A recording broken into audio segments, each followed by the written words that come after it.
doing here is actually drilling through the sink. I already pre-marked with my marker.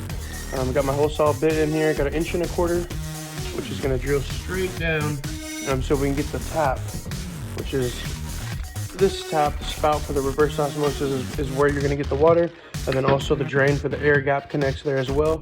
And we're gonna get more into that. Let me get the video of us drilling through. Okay, got the hole pre-drilled. Running my hole saw now.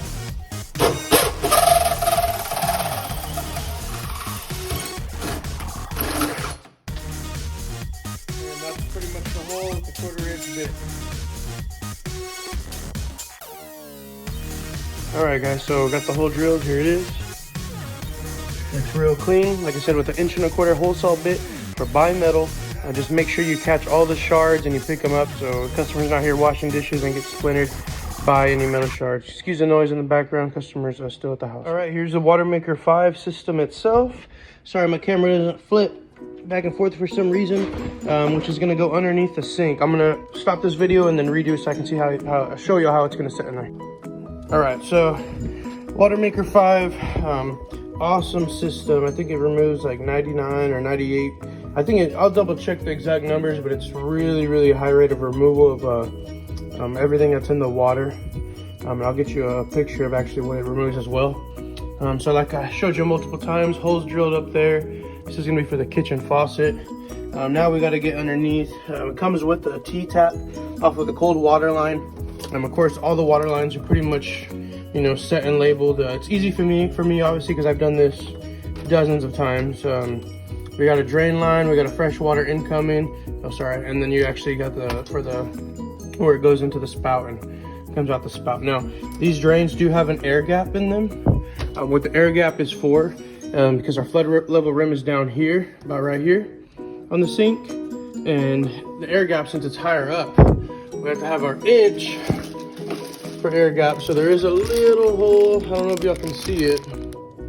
That little hole underneath the little handle, which once it's installed, I'll show you all again. Purpose of that, this is gonna sit aside here.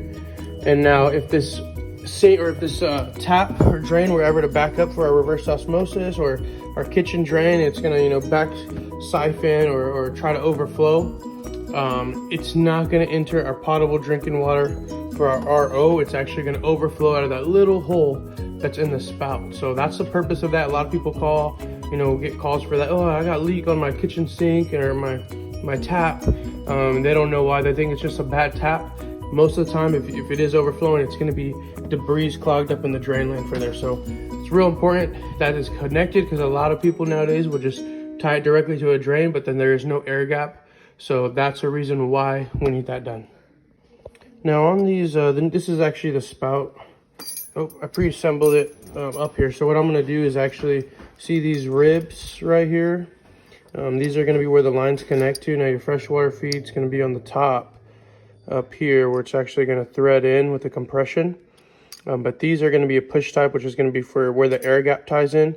So one's gonna be for your drain, and then one's gonna actually go back the drain's gonna connect from RRO up to here, and then from this other tube tie in down to where I drill into the drain underneath here. So just wanted to show y'all how it works.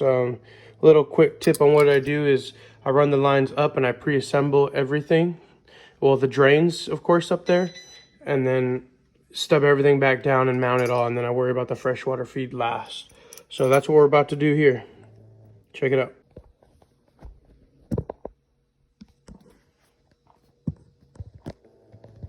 All right, so I'm sure y'all can see, ran the drain line out, got the other one. This is all for the air gap. Everything needs to be pushed into these rib fittings. Like I said, this is strictly for the air gap. It's easier if you do this before you set the faucet tap in, because when you're underneath there, you can't really see above. It just gets real tight. So that's why we're trained and always do it this way.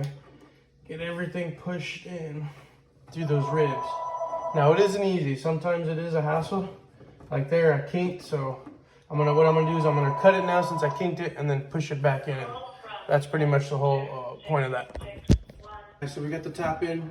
Definitely needed backup, someone up top holding it. This rubber washer likes to, just run off to the side. So with our 1.25 inch hole is perfect. So we set it in there, got it mounted underneath. I showed y'all just previously the drain was all connected before we set it in there. Saves a lot of time and a lot of hassle doing that. Next step's gonna be is actually hooking up. Now that you can go on different steps, but my next step's gonna be hooking up our water supply here. So what I'm gonna do is actually connect to the incoming cold line. There's different ways you can do it. Depending if you have a 1/2 inch incoming supply line, there's just so many different scenarios.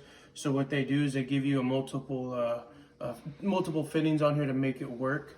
The way it comes in, people don't think it's gonna work because it comes obviously 1/2 inch to 1/2 inch. But all you do is you take off the top part, which is a 3/8 compression on the inside, and then a 1/2 inch compression on the other. We'll screw into the 1/2 inch compression side, just like that. Once you tighten it, that takes care of your issue.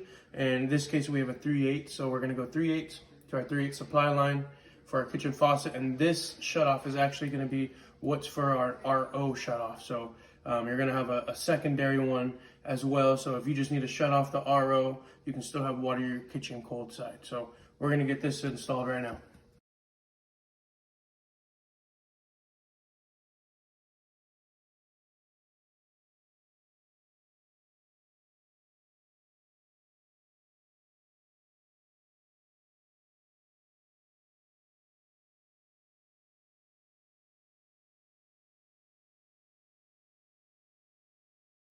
All right, guys, got the shutoff in. As you see in that time lapse, I have the water onto the kitchen right now, hot and cold.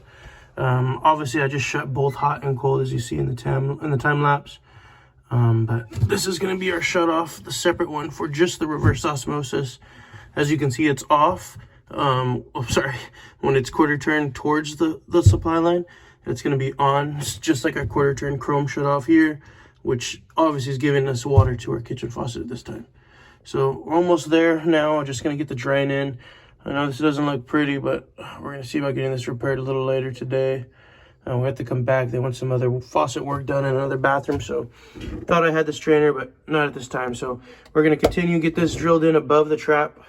This has to be trapped as well. So probably going to tie in right here because we have our dishwasher line as well. It's just a lot of stuff in here. So we're going to see about getting this tapped in right now. Stay tuned. I'm going to time lapse.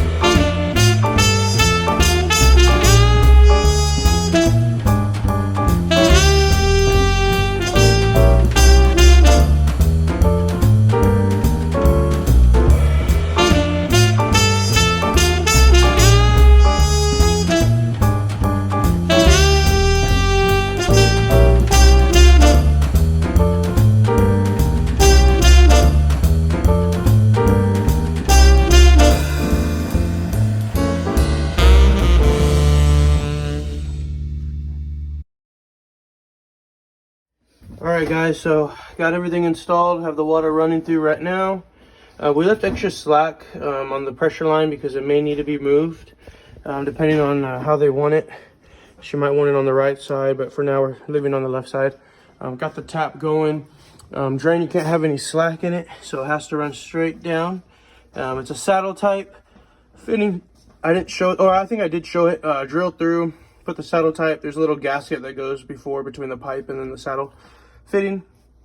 Of course, it runs down, it's trapped, and that's pretty much it. So we got to let it run at 3 cycles per instructions. So for y'all that don't know, there is an inline filter that we have back there. That's just for the spout. Main filter is going to be here. Has everything in there. It's an awesome system. It's real simple. When you want to replace it, make sure your water is off. You pull this mount holder on there for the cartridge, and then this literally pulls right off. Usually I put a couple paper towels down here just to keep the water, residual water in there, catch, and then pop the new one exactly in there, put the clip back in, and you're good to go when it comes time. So really awesome system. Just about all done here, and that'll be it for now. Did want to add in, per the recommendations, it says every 12 months for this 4-stage cartridge filter. It's 1 through 4, and it has what it actually is carrying in there is going to be a 20 micron sediment pre-filter, the granular activated carbon pre-filter, the reverse osmosis membrane, and also the number 4 is going to be the granule activated carbon post filter. And number 5, which is going to be the small inline filter that goes just to the RO spout, That's going to be the granule activated carbon post filter as well on there, and that one is 6 to 12 months they recommend. Now I will say I've done a few of these, and I mean multiple of these, gone back, and you know, customers have questions on when should the filters be changed out, so I'll do a little TDS test on there, and I've still came out below 30 on multiple times when it's been over 12. I've been at over 18 months and I'm still testing at 30. So per recommendations, of course, they're going to be every 12 months for the main 1 through 4 filter, which is the main filter in the front of the RO, and then the inline filter is going to be between 6 and 12 months. So that's what they recommend. Up to you what you want to do. Like I said, I have a TDS reader. We can always check and make sure at that time if it's ready or not. So that's just wanted to throw that in there for you.